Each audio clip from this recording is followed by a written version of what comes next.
My name is Ameer Nasir Amin, and the piece I have for you is titled The Unsung Heroes. When men go to wars, we often remember those who wielded swords in their hands, those who picked up their armor and wrestled death. We honor those whose souls loved the battlefield more than it did the comfort of their bodies. We remember the sword more than the pen. We remember the blood more than the ink. Alas, the reason why we remember Umar bin Khattab as a fierce warrior more than we remember his words of wisdom that often rhyme with divine revelation. Alas, the reason we remember Ali bin Abi Talib as a strong man more than we remember his words when he stood by the grave of Fatima, weeping lines of poetry.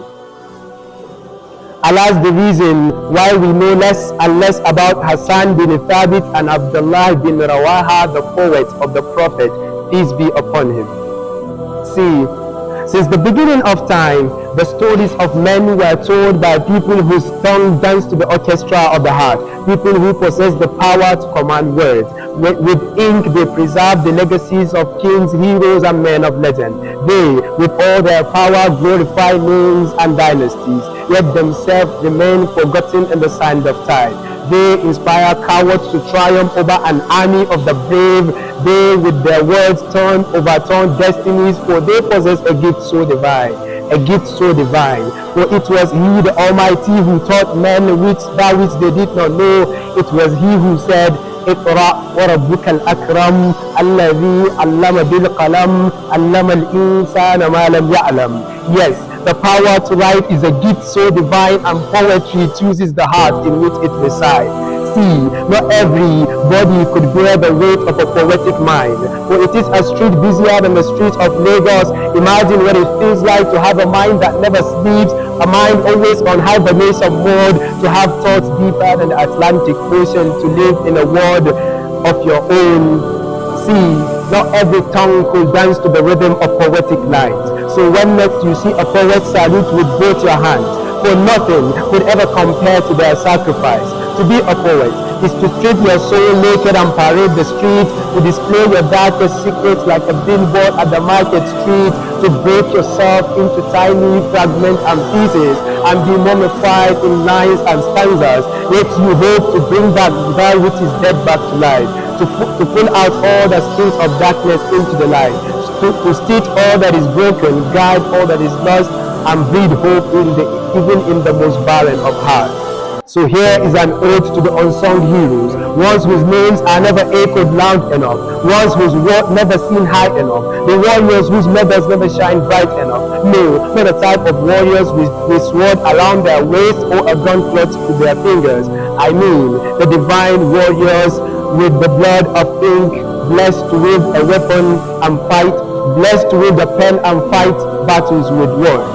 See, not everybody could bear the weight of a poetic mind. So be proud to be a carrier of this life.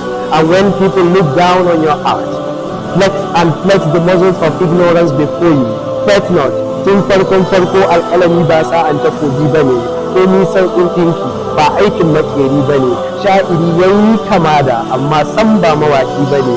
Mai fikira kirkira da fasaha san ba malalaci bane. Asali ma shi haske ne a lokacin da duhu ya tsananta, mai gyara ne a lokacin da al'umma ta kazanta, makiyayi ne na dukkan al'umma, kalamansa na nishadantarwa, faɗakarwa har zukata su ji sun wa'azta. Sheikh Usman dan Fodiyo, he might have conquered land with sword, but his poems were what conquered the heart of all and sundry.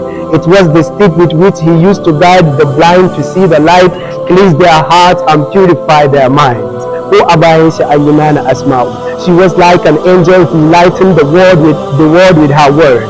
The likes of Sa'ad Zungur, wannan da alƙalami ya je filin daga a yakin independence, shi ne ya yi waƙan.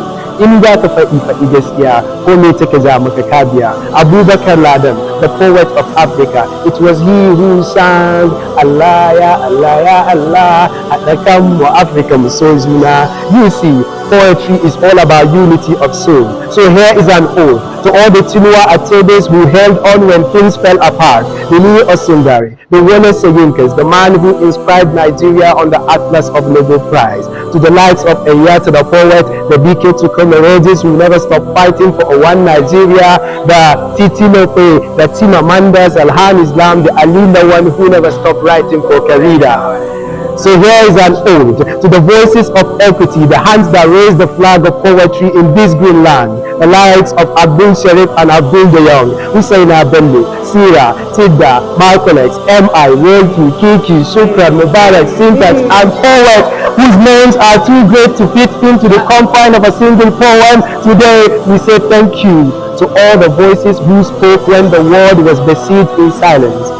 All the poems that reached out when we were drowning in darkness. All the words that stitched our wounds, kissed our despairs to sleep and implanted hopes in our hearts. All the poets who fought a battle a sword couldn't win. Thank you for taking our pains and turning it into a piece of solace that's healing. Thank you for teaching us that every soul is worth loving and that this land is a home worth saving. Thank you for scattering yourself into tiny little fireflies that guides us through the night. Keep writing. Your words have the power to inspire change and bring everyone to the light. My name is Ameer Nasir Amin, and poetry runs through my veins. Thank you.